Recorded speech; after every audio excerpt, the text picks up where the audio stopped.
आप आज हम आपको कुछ मैथमेटिक्स से रिलेटेड कुछ सवाल बताने वाले हैं जो आपके आने वाले परीक्षा पॉइंट ऑफ व्यू से बहुत ज़्यादा इम्पोर्टेंट है। मेरा पहला सवाल है, यदि कॉसेक थीटा बराबर 41/9 है और थीटा न्यून कोण है। न्यून कोण का क्या अर्थ होता है कि जो कि 90 डिग्री से छोटा हो और 0 डिग्री से बड़ा हो, उसको हम लोग न्यून कोण कहते हैं। 5 tan थीटा का मान ज्ञात करना है। ऑप्शन है 9/8, 11/8, 13/4, 7/8। जो गिवन दिया हुआ है डाटा में कॉसेक थीटा बराबर 41/9। तो ये क्या है, ट्रिगोनोमेट्रिकल आइडेंटिटीज का रूप है, रेशियो के रूप में है। तो इसको पाइथागोरस थ्योरम में राइट एंगल ट्रायंगल बनाएंगे, ABC थीटा हो गया। यानी कॉसेक थीटा बराबर क्या होता है, AB बटा यानी कर्ण बटा क्या होता है, यानी कर्ण बटा लंब होता है। यानी 41 बटा क्या हो गया, 9 हो गया। और यहाँ पर पाइथागोरस थ्योरम से यहाँ पर AB स्क्वायर का मान निकाल लेते हैं। तो 41 स्क्वायर माइनस 9 स्क्वायर, 41 का स्क्वायर होता है 1681 और 9 का स्क्वायर 81 हो गया। 1600 माइनस 1600 का होल स्क्वायर कितना हो गया, 40 का स्क्वायर हो गया।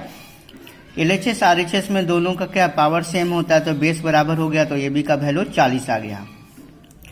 और यहाँ पर क्या है, हमको निकालना था वैल्यू 5 tan थीटा का। तो 5 tan थीटा बराबर क्या होता है, लंब बटा आधार होता है। तो लंब कितना दिया हुआ यहाँ पर 9, आधार दिया हुआ 40, 9/40 हो जाएगा। तो 5 से 40 कट जाएगा, कितने बार में, 8 बार में कट जाएगा, 9/8। ऑप्शन हो गया A। अगला सवाल है, निम्न समीकरण में थीटा का मान ज्ञात करें।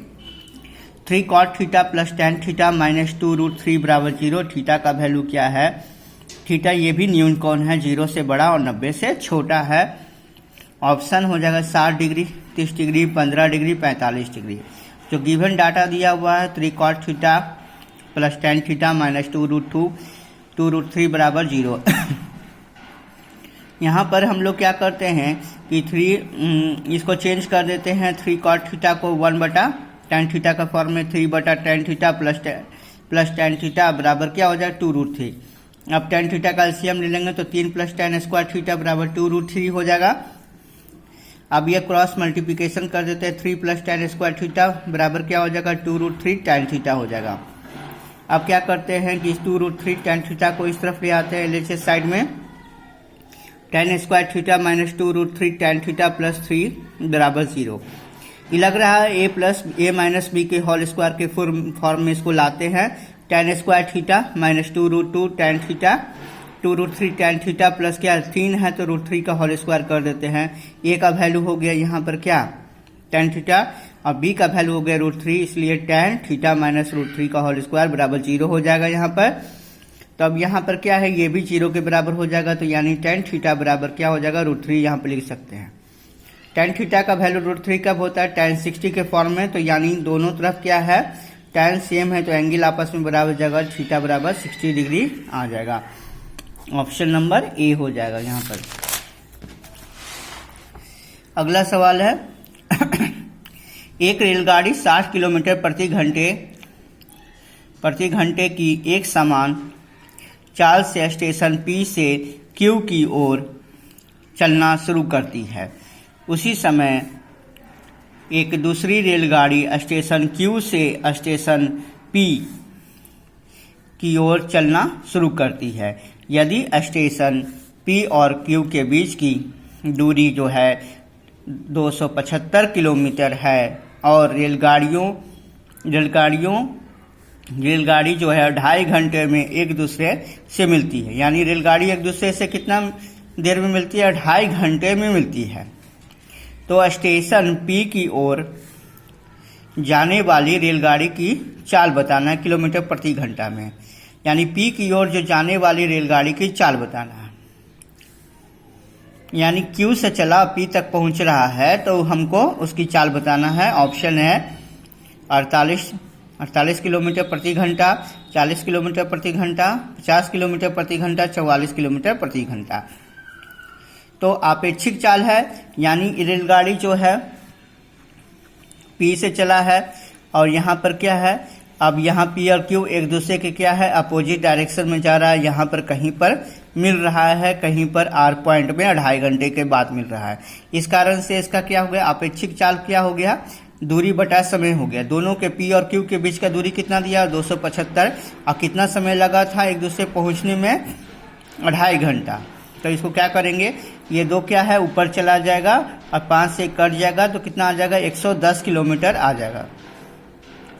तो रेलगाड़ी की हमको चाल निकालना है। पहली रेलगाड़ी जो पी से क्यू की जाती है उसका चाल दिया हुआ 60 किलोमीटर प्रति घंटा। तो हम क्या करेंगे, ये जो हमारा अपेक्षिक चाल जो 110 किलोमीटर आया है, तो दूसरी रेलगाड़ी की चाल निकालना है तो उसमें घटा देंगे, 110 - 60 कर देंगे तो दूसरी रेलगाड़ी का चाल निकल जाएगा 50 किलोमीटर प्रति घंटा। ऑप्शन क्या हो गया, सी हो गया।